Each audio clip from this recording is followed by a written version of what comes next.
The Supreme Court's decision went against the decisions of the U.S. president, who is trying to strengthen his country's economy through customs and tariff policy. The Supreme Court's ruling on tariffs is deeply disappointing, and I'm ashamed of certain members of the court, absolutely ashamed, for not having the courage to do what's right for our country. The Supreme Court challenged most, but not all, of the tariffs imposed by the U.S. administration. It ruled that Trump had exceeded his authority by imposing 20% tariffs on Chinese exports, among other things, under the Emergency Powers Act.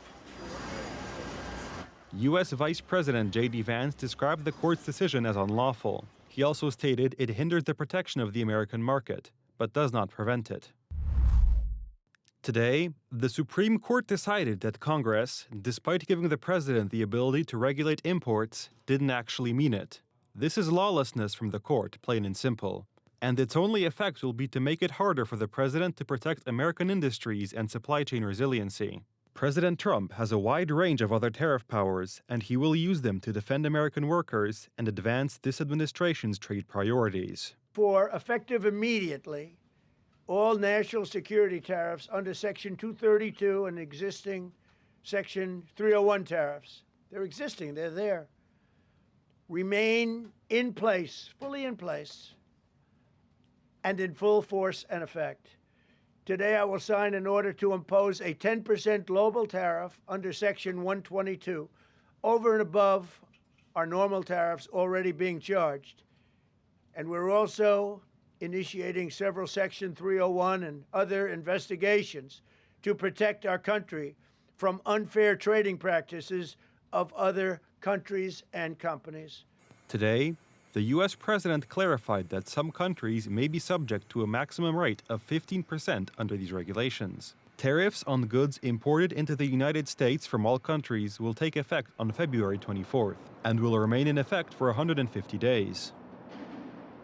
I don't expect much would happen because I doubt most Asian economies will try to use as a leverage in the negotiations with the U.S. Because for many of them, the U.S. is not just a major export destination. It is also a security partner, especially for countries like Japan and Korea, a technology partner, and also a financial anchor. Tariffs on imports to the U.S. are one of the most important projects of the current White House administration, announced during the election campaign. Its main goal is to strengthen the U.S. economy by bringing back manufacturing, which has been moving to places like China for years, weakening the United States.